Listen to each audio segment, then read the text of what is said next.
Castle does, and I'm bringing to you a very triumphant day. But however, it starts off as a very sad day, and you'll see. This right here is me cleaning out an area that I had already put a lot of energy and built and thought was the shit like a month ago. And, well, I decided now that it's just not good enough for the level of quality that we want to have in the game. I wrestled with myself on this one. I struggled with it, and fuck it. I'm just gonna, you know what? This is my city of Troy. Sad music. No! No! No, it's still knowing. Okay. Well, the thing is that it's too busy. The geometry is too busy. I put too much work into it, which makes it even worse that I'm having to just accept that it's not what should be there. But at the same time, I have this like backup plan. I'm thinking, I'm getting all Yu-Gi-Oh on this shit, and I'm thinking, all right, it might look like I'm getting my ass kicked right now, deleting a bunch of stuff that I just worked on, but I got a fucking backup plan. So while it's like, why are you doing this? No! I'm deleting my own city of Troy.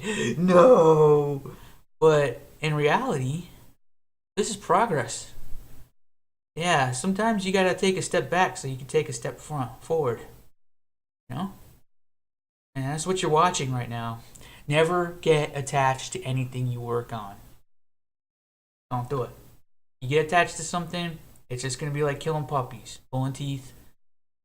Not only is that unbecoming of somebody who's working in an industry, because quite frankly, who are you to get attached to stuff? But it's your goal is to give the best product in the end. So sometimes you just gotta fucking push shit on the chopping block. Everyone's gotta do it. Everybody. All the way from the top, all the way to the bottom. Okay, so after I was done with that very sad experience, I started going in and kind of thinking in my mind, this is that thing again. I noticed this. I give myself some busy work right before I'm about to, hatch a plan. So I know that Unity can't be that difficult to work with. I know every fucking other engine out there makes it fairly easy for you to build a material. And I know that the materials exist. I saw like a picture example of one of them, but I needed to be able to get these materials set up and working. So I end up having to actually explore parts of Unity that I didn't have to before. Like now I'm going to have to learn how the material system works. I have to do it. Otherwise, nobody's going to do it. And end up having to hand paint every damn detail in this entire world when I can be doing an automated process that would actually save a hell of a lot of time. So, I'm just getting ready. At this point, I'm kind of starting to like talk in hip chat and talk to everybody on the rest of the team and ask questions. So, at around this point in time, I'm kind of just waiting to strike. So I start asking questions about this, and at first I don't get answers. It's a little bit difficult sometimes when you want to try and do something new.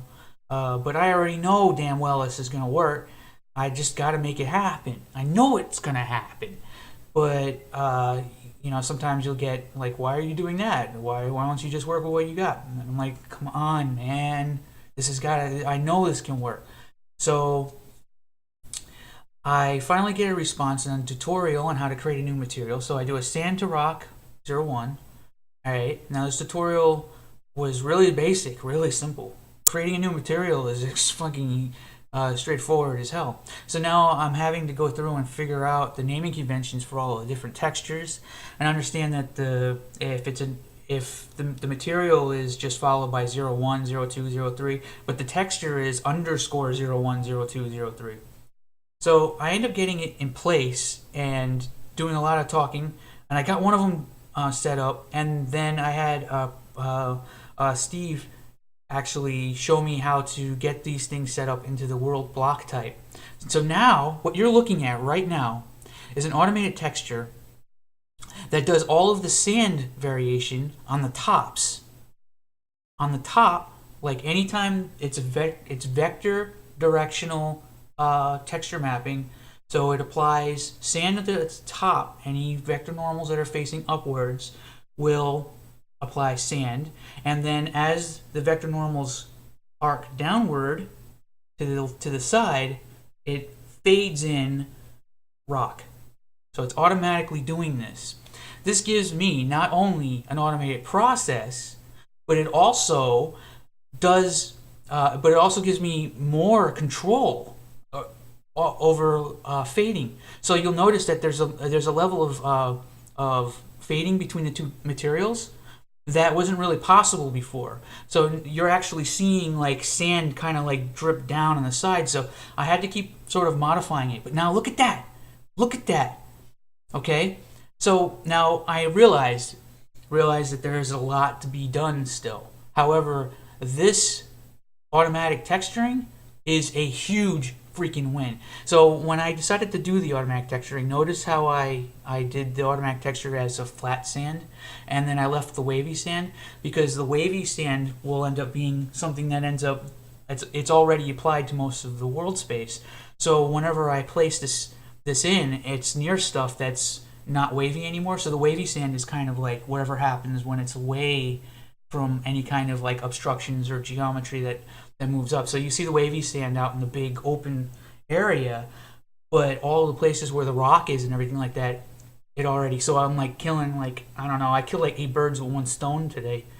So here it is. Like, this is a giant chunk. This is 6 fucking batches already in really good looking shape, and I haven't even gotten started yet. Right? So all the trouble that I went through and the plan that I wanted to execute, fuck, right through. Fuck yeah. Look at this shit. Okay, so I love it when a plan comes together. Alright, see you again. I hope you enjoy.